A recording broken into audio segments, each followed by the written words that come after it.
You ever have one of those days where you think, this can't be real life? Yeah, that kind of day. So picture this. I'm just out by the community lake, enjoying a quiet afternoon. Tossing in a line, minding my own business.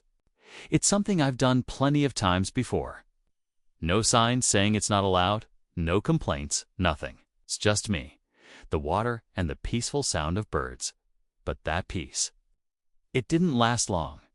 Next thing I know, I hear that all too familiar voice from across the lawn. Yep, it's her. Karen, the HOA board's self-appointed sheriff. She's marching toward me like she's about to make a citizen's arrest. I didn't even get a chance to reel in my line before she started yelling about violating community rules and unauthorized use of HOA property. I asked her to calm down and show me where it actually says I can't fish there. But of course, she just threatened to report me again. Fast forward a few days, I get this envelope in the mail. It's from the HOA. I figured it was another boring update about landscaping or parking. Nope. It was a fine, a $2,000 fine. For fishing, no warning, no explanation. Just a bill slapped in my face. And that's when I knew I wasn't letting this one slide. See? What Karen didn't realize is, I'd been documenting everything. Every ridiculous notice, every overstep, every time she bent the rules in her favor. And what I uncovered? Let's just say it didn't look good for the HOA. Turns out the same people trying to hit me with bogus fines had been playing pretty dirty themselves. So yeah, they fined me $2,000 for fishing. But I turned around and fined them $10,000. How? What did I find? And how did it all backfire on Karen and the HOA board? You're going to want to stick around for this because it only gets crazier from here. So here's where it all started. Going downhill, ever since Karen got elected to the HOA board, things in our neighborhood shifted. I mean, we used to be a pretty chill community. People waved, had barbecues, looked out for each other. But once she got that little bit of power, it was like she was on a mission to control every tiny thing. We're talking warning letters for garden gnomes, citations for trash cans being out 30 minutes too early, and even threats over the color of someone's front door. No one was safe, and no one really knew what the actual rules were because she twisted them however she wanted. Now, the fishing thing. That was just the cherry on top. I've lived in this neighborhood for years. The lake's always been open for residents to relax, walk around, or fish casually. No one ever said otherwise. But suddenly, Karen decides I was breaking some made-up rule. I started asking neighbors if they'd ever heard of this fishing ban. Most of them just rolled their eyes and said Karen had been cracking down on random things lately. Some even admitted they stopped going outside just to avoid her.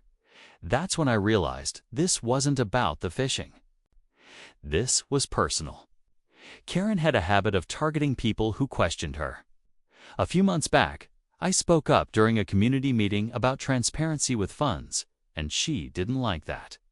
She gave me this fake smile and said she appreciated the concern, but I could feel the tension. Ever since then, I noticed the little things: extra HOA notices on my door, passive-aggressive emails, and now this fine. But what she didn't count on was me fighting back. I wasn't about to roll over and let someone like Karen bully me out of my own rights. So I started digging in what I found buried in those HOA records. Let's just say that was the turning point. I didn't even know where to begin at first. The HOA bylaws were a mess: dozens of pages, vague language, and barely any digital records. But the moment I got my hands on a few past financial reports, I knew something was off. There were maintenance fees paid to contractors who didn't even exist online. Landscaping charges that seemed way too high for the few bushes that got trimmed. And strangely, a pattern of payments always signed off by the same three people: Karen, the HOA treasurer, and someone listed as a consultant I'd never heard of before. So I started asking quiet questions. Not loudly, just subtle, friendly. Conversations with a few neighbors. Turns out I wasn't the only one with questions. One guy, Mike, said he got fined for unauthorized use of his garage because he was working on his classic car. Another neighbor, Lily, mentioned how she suddenly had to pay extra security fees after she asked for an itemized budget at a community meeting. Everyone had a story, but no one had connected the dots until now. Meanwhile, Karen was still watching me like a hawk. I noticed her walking past my house more than usual, jotting notes in her little binder. It was almost like she knew I was onto something. The tension was getting thick. One afternoon, I saw her talking to our mail carrier, casually pointing toward my house. Was I being paranoid? Maybe. But the timing didn't feel like a coincidence. Behind the scenes, I was piecing together emails, meeting notes, and old newsletters. I even found a few residents who used to be on the HOA. Board one of them agreed to talk. He mentioned how things changed quickly after Karen came in, especially with how decisions were made behind closed doors. He suspected money wasn't being used how it should be, but couldn't prove it back then. That was the missing piece I needed. Because if I could connect that suspicion with the records I had now, the HOA wouldn't just owe me an apology. They'd owe the entire neighborhood answers and maybe a whole lot more. Things really started heating up after that conversation with the former board member. He didn't have hard proof, but what he gave me was enough to connect the dots. He mentioned and named someone who used to handle vendor contracts before Karen pushed them out. I tracked that person down through LinkedIn, sent a polite message. And to my surprise, they responded.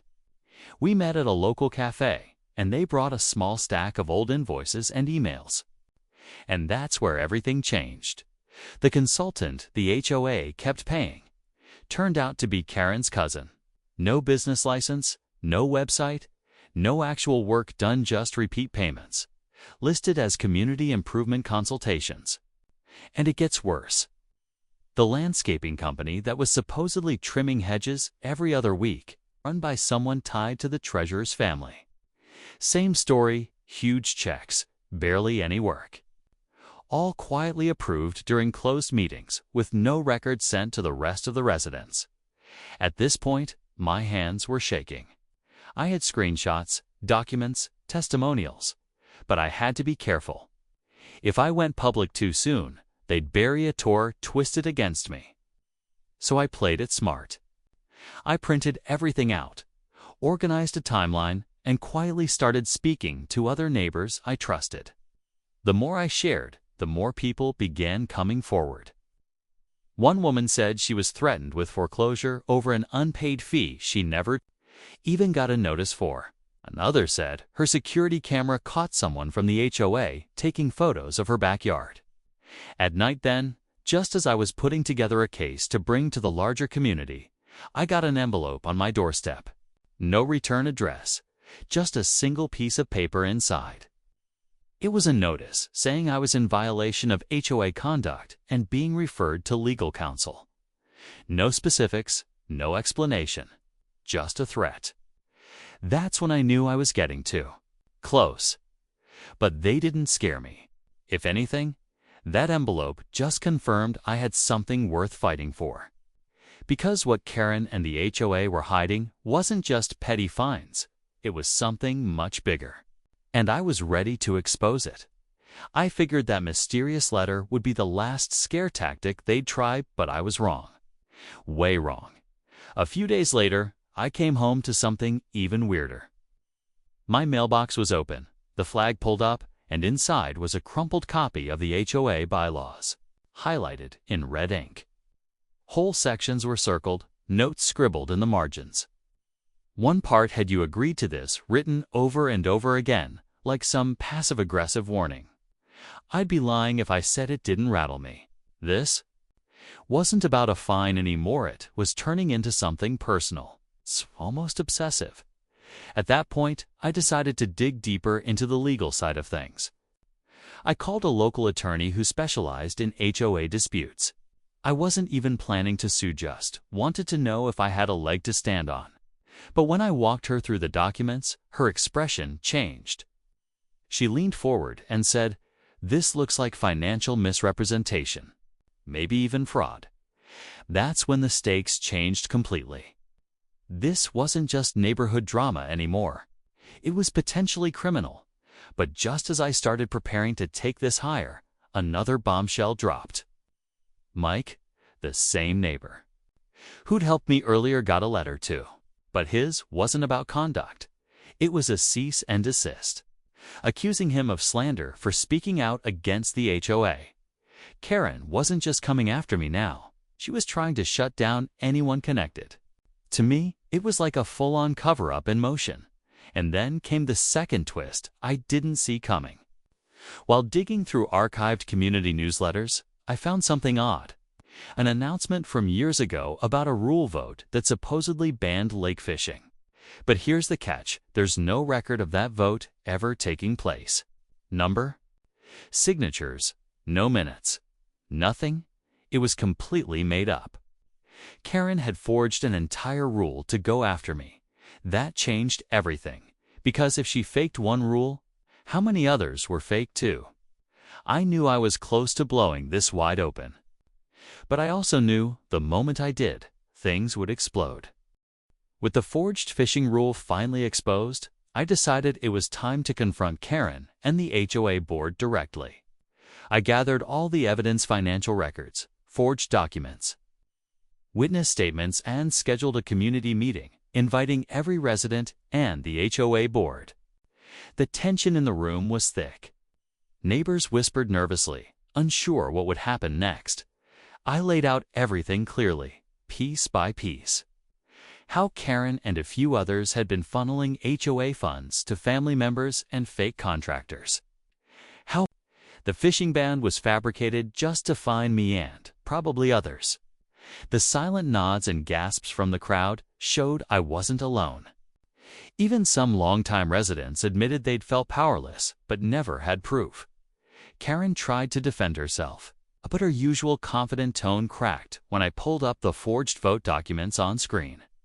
She stammered, accused me of harassment, and threatened legal action, but the community had heard enough. The board members who had backed her started shifting uncomfortably, realizing their secrets were unraveling. Then came the twist no one expected. Just as the meeting seemed to be wrapping up, the HOA treasurer, who had been quiet the entire time, stood up. With a heavy sigh, she confessed she'd been pressured to go along with Karen's schemes, but secretly had saved copies of emails, proving the entire operation was orchestrated from the top down. She handed those over to the community and said she wanted to make things right. The room erupted. Suddenly, it wasn't just a fishing dispute. It was a full-scale corruption scandal. The HOA agreed to pause all fines, including mine, and promised a full audit. Karen, facing mounting pressure, resigned that night. But here's the kicker, the final twist. When I thought it was over, I got a call from the city council.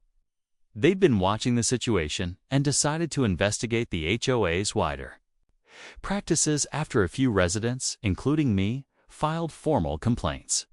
So this fight wasn't just about one $2,000 fine or even a $10,000 counterclaim. It was the start of something much bigger, and honestly, I'm just getting started.